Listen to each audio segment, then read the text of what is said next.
Alright, so this is attempt number 2.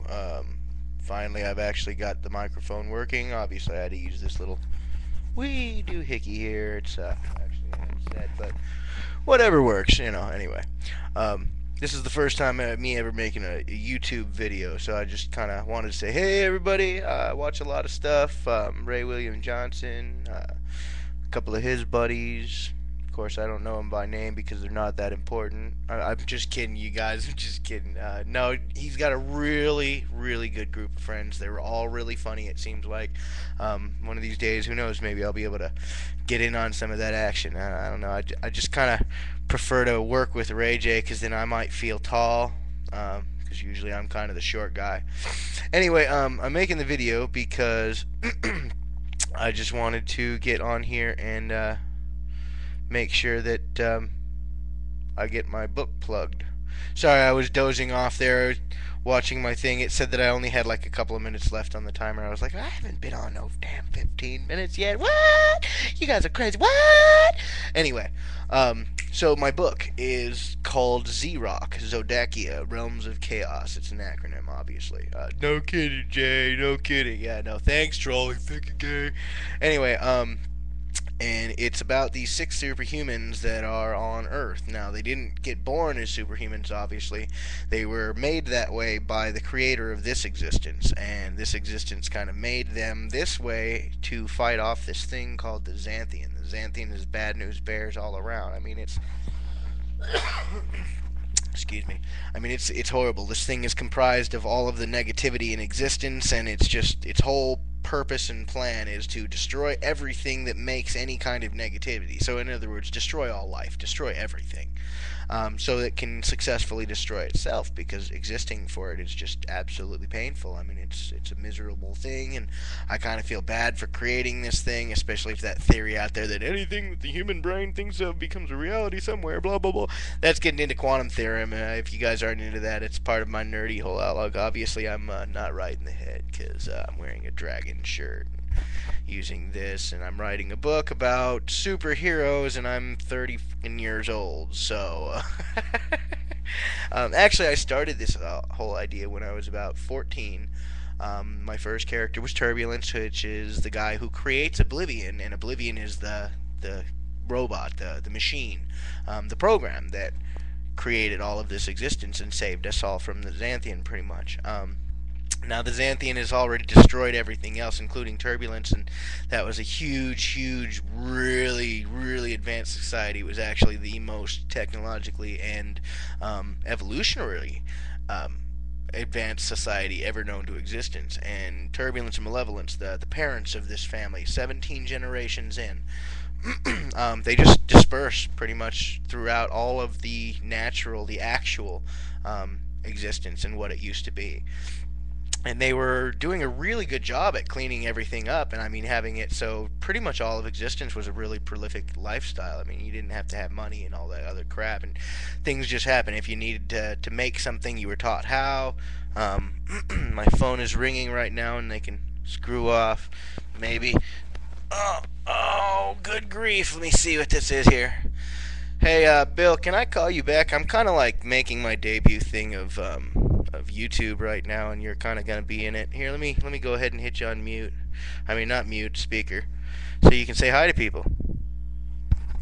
Well, I'm just calling to ask you why you left the damn windows cracked because the Endeavor is flooded from the rain. Oh crap! Darn. That's classic J right there for you guys, everybody. My bad, dude. I'll talk to you here about that in a minute. Okay. All right, later. Yeah, that was my brother Bill. Obviously, I'm kind of in trouble because I left the Endeavor cracked a little bit on the windows, and it's been raining for the last couple of days. I didn't even think that I had done that, honestly. I did that when I'd first gotten in because it was really hot in the car, and poof. Anyway, that's not about the series. Yeah, let's get back to the series. Now you guys have seen what kind of kooky lifestyle I live with. That's what he's got to put up with me. Fucking out there. I'm always in my book area. Anyway, where was I? I was, it was, Oh yeah, the Xanthian. So the Xanthian wipes out all the Vampiros, right? It just goes through and it tears them all up, and it's made from this other program that's kind of supposed to rival Oblivion, and does a pretty damn good job apparently. I mean, it's winning real far so far. All of existence, pretty much 98% pretty much is all Xanthian now.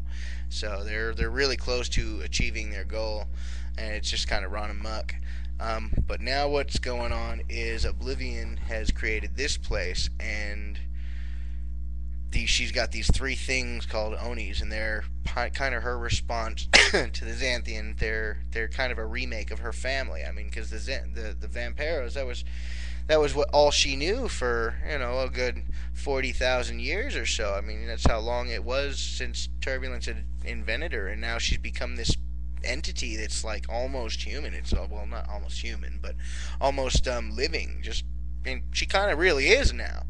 I mean, so everything else is destroyed, and it just walks right over her because she's not real. She's synthetic. So it just poof, gone, and it's out there, and it goes and does its thing, and she uses all the information that she's learned thanks to Turbulence and all of the different programming to make this existence. And then once this existence is made, she makes the Onis because she figures that one of these days they're going to realize that they're not able to die yet, and she's going to come looking. Or they're going to come looking. It's going to come looking. And it does. And she sets the Onis loose on it, and they're obviously like really, really wicked, powerful, strong, and they're doing a good job. But it's the problem that it's so big. There's just so much of the Xanthian. How can they fight all of that? There's just three of them, and I mean, she can't make any more like them because it's just that pretty much took it all out of her. And it's hard enough keeping all of that confined into these three. I mean, it's like making a lot of chaos. Makes it hard to, for her to run things. So it's part of the problem right there. Especially if they take a blow, she takes a blow, and everything takes a blow. Yeah, it's no fun. But anyway, they've got these anchors, and they can be anything throughout existence. And the anchors, that's where our humans come in on Earth now. For the first time in thousands and millions and billions of years, or however long existence is, blah. But I get into that kind of stuff in the story too. So I'm not gonna right now because I'm not gonna bore everybody. I'm trying to plug it and get it popular. So anyway, where was I again? Don't you love it when you buy a ticket for the thought train and it just leaves with right out you? It's like, fuck off, Jay. I don't care. Anyway, so, God, where was I again? Seriously, I just had it, now I lost it again. It's probably because my cat wandered in. He's a little bastard right there, that little fuck. Anyway, yeah, that's my messy ass room, because all artists are filthy pigs. That's a myth, but I like to live up to that myth.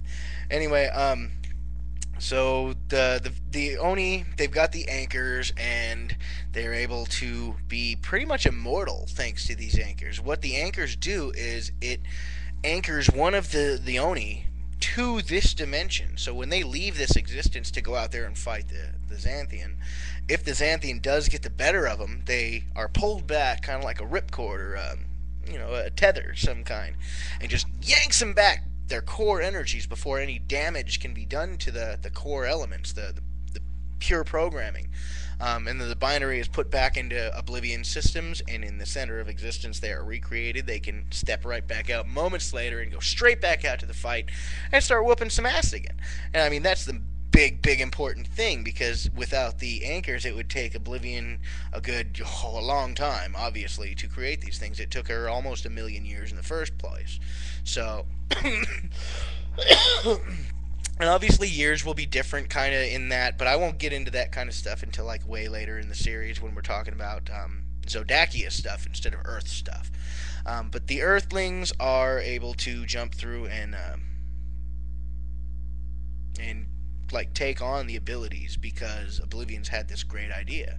Well, there's this like freak occurrence with the Onis and the Xanthian, and a new Xanthian type of creature actually gives the Onis a tidbit of the core energies of the Abyss, of the Xanthian, which goes straight back to Mom, and Mom goes, ding, it's a robot. It's a robot. I know how to take it out now. This makes sense. No wonder. I can't believe I didn't think of this before. What the? She goes flipping ape nuts. And aZu'Arli'an, the only one who survived, the like Satan of the previous existence. But he was a good guy. He was a good guy. Don't get all freaked out and whatnot. And I'm not all religious. He was just the guardian of the dark realm. This is kind of where the place came from, where the Xanthian came from. And that really came from him. I mean, it was put there by the Vampiro, and it was a whole big old long thing. I'm not going to give all that crap out, though, because that's part of the fun. Anyway, this is going to be a lot of books. I mean, the first one's done. You can get it on wordclay.com. You can even find me on Facebook, and I can get it out that way. And that's like an EPUB file, obviously. There will be a couple of different versions of each book, one of them with illustrations. Now, I don't have the patience to go through and do all the drawing and all that kind of crap anymore, like I used to when I was a kid, but I do have the skill. So I am going to make a few base pictures, and I've already got a few base pictures, but I'm going to make a few more because I need, if you're an artist and you're watching this and you're like, knock it off, Laz. Psst. Anyway.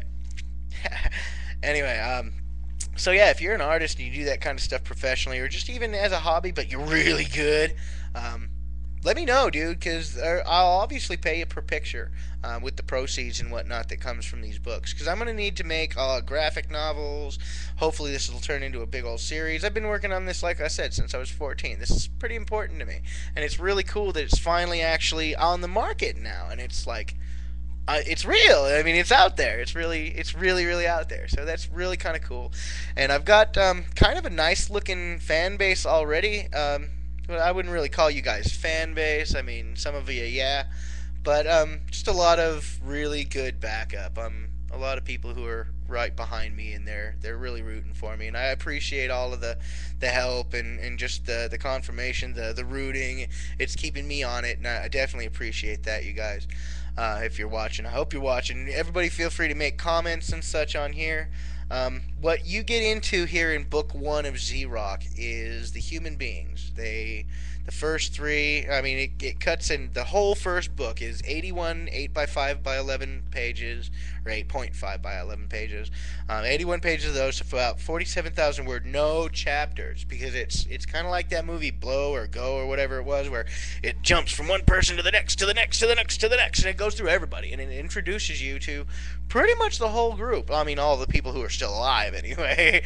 And it kind of introduces you to some of the dead ones, too. It lets you know this is where it all happened, this is where it started from, and that's kind of why I wanted to get a little bit more into it in the public eye, because that's going to help you guys want to be interested in it. And I really want this to do well. Like I said, I've been thinking about this and kind of wasting my life away on it, my poor father, for a long time. And it's just ooh,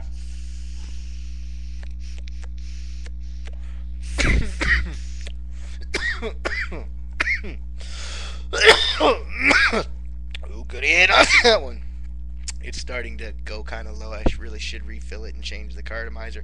That's an ego, by the way. These things are really cool. This thing saved my life, man. I used to be a pack-a-day smoker, and for about half a year now, just about the whole time that I've been writing this book, this first of many books, not a single cigarette. So if you're a smoker and you've got people who love you, it's propylene glycol and vegetable glycerin. If you've got cats, lay low on the PG, the propylene glycol, because it's really bad for cats.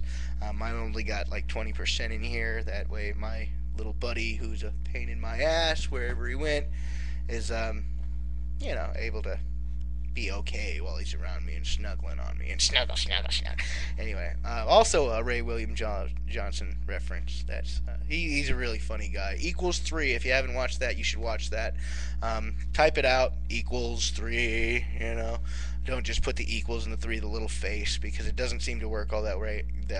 Or Ray William Johnson, you can look that up too. I only say that because he is really funny.